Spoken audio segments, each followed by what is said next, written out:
പിതാവിൻ്റെയും പുത്രൻ്റെയും പരിശുദ്ധാത്മാവിൻ്റെയും നാമത്തിൽ അങ്ങനെ എൻ്റെ പ്രിയപ്പെട്ട സഹോദരങ്ങളെ, തറയിൽ പിതാവ് ചങ്ങനാശ്ശേരി അതിരൂപതയുടെ മെത്രാപ്പൊലീത്തയായിട്ട് വന്നിരിക്കും.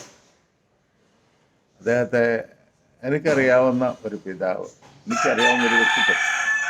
വളരെ എൻ്റെ ഓർമ്മയിലേക്ക് ഞാൻ പോകുമ്പോൾ 98 ഞാൻ ആക്സിഡൻ്റായി ഞാൻ എൻ്റെ വീൽ ചെയറിൽ എൻ്റെ ജീവിതം ജീവിച്ചു കൊണ്ടിരിക്കുമ്പോൾ എൻ്റെ അടുത്ത പ്രദേശത്തെ ഒരു ദേവാലയത്തിലെ കൊച്ചച്ഛനായിട്ട് തറയിലെ കൊച്ചച്ഛൻ വരികയാണ്. അന്ന് കൊച്ചച്ഛനാണല്ലോ. അദ്ദേഹം വന്ന് എൻ്റെ അയൽപക്കത്തെ ദേവാലയത്തിൽ ശുശ്രൂഷ ചെയ്തുകൊണ്ടിരിക്കുമ്പോൾ ഞാൻ എൻ്റെ ആക്സിഡൻറ്റ് കഴിഞ്ഞ ആ വർഷം മുതൽ ആ ദിവസം വരുമ്പോൾ എൻ്റെ വീട്ടിലൊരു പ്രാർത്ഥന നടത്താം. എന്നിട്ട് ഞാൻ പ്രാർത്ഥനക്കാരെയൊക്കെ വിളിക്കും, എല്ലാവരും വരും. അങ്ങനെ ഞങ്ങൾ ഒന്ന് ചേർന്ന് അന്ന് ആ ദിവസത്തെ ഓർത്ത് ദൈവത്തിന് നന്ദി പറയുകയും, കാരണം മരിച്ചില്ലല്ലോ, ജീവിച്ചിരിപ്പുണ്ടല്ലോ, അതോർത്ത് അങ്ങനെ പ്രാർത്ഥിക്കുകയൊക്കെ ചെയ്യും. അങ്ങനെ ഈ 6ാമത്തെ വാർഷികത്തിന് വന്നത് 3 വൈദികരാണ്. ഒന്ന് എൻ്റെ കൊച്ചുപള്ളിയിലെ അച്ഛന്, ഒന്ന് അതിനടുത്ത പള്ളിയിലാണ് തറയിലെ കൊച്ചച്ഛൻ ഇരിക്കുന്നത്, പിന്നെ അടുത്തുള്ള വേറൊരു പള്ളിയിൽ വെച്ച് 3 അച്ഛന്മാരും വന്നു. ഒരു 150 പേരെൻ്റെ മുറ്റത്ത് ഒരു പന്തലിട്ട് അതിനകത്തിരുന്ന് പ്രാർത്ഥിക്കുകയും വൈദികർ പ്രസംഗിക്കുകയും ഒക്കെ ചെയ്തു.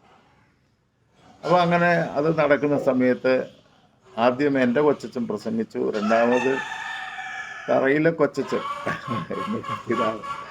തറയിലെ പിതാവ് അന്ന് കൊച്ചച്ഛനായിരിക്കുമ്പോൾ അദ്ദേഹം മൈക്ക് വാങ്ങിച്ചുകൊണ്ട് അദ്ദേഹം പ്രസംഗം തുടങ്ങിയത് ഇങ്ങനെയാണ്: ക്രിസ്ത്യാനി തൻ്റെ സഹനങ്ങൾ ആഘോഷമാക്കണം.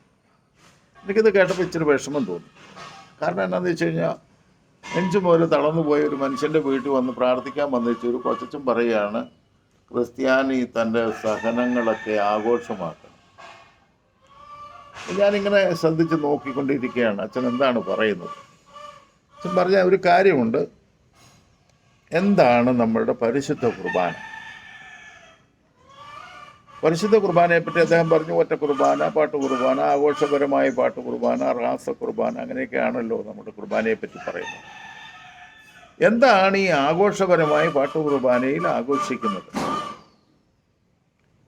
അദ്ദേഹം പറയുകയാണ്, ഈശോയുടെ ജനനം, രഹസ്യജീവിതം, പരസ്യജീവിതം, പീഡാനുഭവം, ഉത്ഥാനം, സ്വർഗാരോഹണം.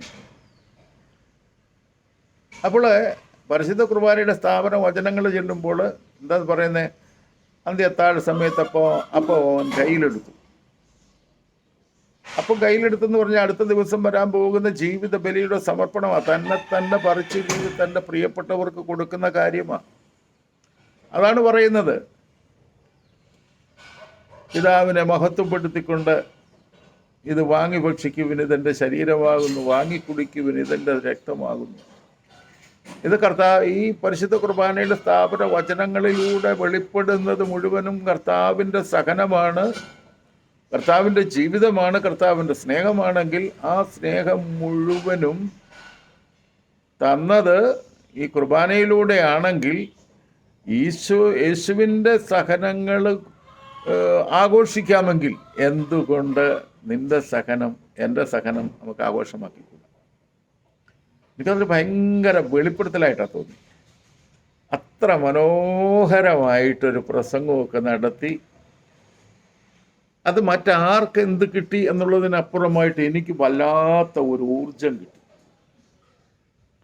അങ്ങനെ വലിയ ധ്യാനഗുരുവായി ലോകം മുഴുവൻ ഓടി നടന്ന് ധ്യാനിപ്പിച്ച ഈ ധ്യാനഗുരു ഇപ്പോൾ ബിഷപ്പായിട്ട് ചങ്ങനാശ്ശേരി അതിരൂപതയിൽ വന്നിരിക്കുന്നു എന്ന് പറയുമ്പോൾ തന്നെ ഭയങ്കര അത്ഭുതമാണ്.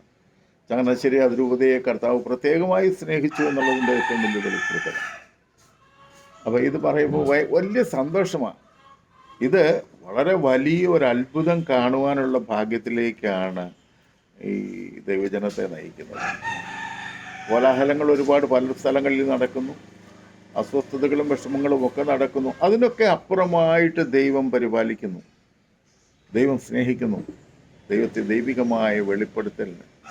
ഇതെല്ലാം കഴിഞ്ഞിട്ട് ഞാൻ ഈ ആക്സിഡൻ്റ് ആയതിൻ്റെ 25ാം വാർഷികം, അതിൻ്റെ ഒരു ജൂബിലി ആഘോഷമുണ്ടായിരുന്നു. അന്ന് പിതാവിനെ കാണാൻ പോയി. പിതാവിനെ കൊണ്ട് കുർബാന ചെല്ലിക്കണമെന്നൊരാഗ്രഹം. അവിടെ ചെന്ന് പിതാവിനോട് ഞാൻ പറഞ്ഞു, പിതാവേ ഇങ്ങനെയാണ്, ജൂബിലി വർഷമാണ്. അപ്പം എന്നോട് ചോദിച്ചു കല്യാണം കഴിച്ചതിൻ്റെയാണ്. ഞാൻ പറഞ്ഞല്ല, പിന്നെ വീൽ ചെയറൊക്കെ കയറിയതിൻ്റെ. പിതാവിനോട് പറഞ്ഞു അങ്ങനെ നമുക്കൊന്ന് ആഘോഷിക്കണ്ടേ. ഞാൻ പറഞ്ഞു ആഘോഷിക്കണ്ട. അതിന് പിതാവിൻ്റെ സമയം ചോദിക്കാനാണ് വന്നത്. പിതാവ് അന്നൊരു ഡേറ്റ് പറഞ്ഞു, കഴിഞ്ഞ വർഷത്തെ ഒരു ഡേറ്റ് പറഞ്ഞു. പിതാവ് അതിനൊക്കെ ഒരു വലിയ ഭാഗ്യം കൊണ്ടുണ്ടായി. ഒരു 6 സെൻറ്റ് സ്ഥലം എൻ്റെ കുടുംബത്തിൽ നിന്ന് എടുത്ത പള്ളിക്ക് എഴുതി കൊടുത്തിട്ട് അവിടെ ഒരു ചാപ്പൽ വെച്ചു. ആ ചാപ്പലിൻ്റെ പേര് അൽഫോൻസ ചാപ്പൽ എന്നാണ്. അൽഫോൻസാപുരം എന്ന നാടിന് പേരും ഇട്ടു. ആ ചാപ്പലിൽ വന്ന് പിതാവ് എനിക്ക് വേണ്ടി ജൂബിലി വർഷത്തിലെ കുർബാന അർപ്പിച്ചു. അത് നെറ്റിലുണ്ട്, ലൈവായിട്ട് അന്ന് ലൈവ് കൊടുത്തിരുന്നു. ഞാൻ പറയുന്നത്, എൻ്റെ പ്രിയപ്പെട്ട സഹോദരങ്ങളെ, എൻ്റെ ജീവിതത്തിൽ ഈ പിതാവ് കൊച്ചനായിരിക്കുമ്പോൾ കിട്ടിയ സന്ദേശം, അനുശേഷം പിതാവായി കഴിഞ്ഞപ്പോൾ എനിക്ക് വേണ്ടി ബലിയർപ്പിക്കാൻ അവിടെ വന്ന ആ കൊച്ചു ചാപ്പലിൽ ബലിയർപ്പിച്ചു. നാട്ടുകാരെല്ലാം കൂടി വലിയ സന്തോഷമായി ആഘോഷിച്ചു. ഇനിയും ഈ പിതാവിൽ നിന്ന് ഒരുപാട് നന്മകൾ നമുക്ക് കിട്ടും. ദൈവം അതിനുവേണ്ടി പ്രത്യേകമായി തിരഞ്ഞെടുത്തിരിക്കുന്നു. നമുക്ക് കൂടുതൽ സ്നേഹിക്കാം, കൂടുതൽ പ്രാർത്ഥിക്കാം. ദൈവത്തിൻ്റെ പരിശുദ്ധാത്മാവ് പിതാവിനെ അനുഗ്രഹിക്കട്ടെ. ഇനിയും മുന്നോട്ടുള്ള ആ ജീവിത പാതയിൽ ഒരു വലിയ കത്തോലിക്ക സഭയ്ക്കൊരു വലിയ വിശുദ്ധനായ പുരോഹിത ശ്രേഷ്ഠനായി തീരട്ടെ എന്ന് നമുക്ക് പ്രാർത്ഥിക്കാം. ആമേൻ.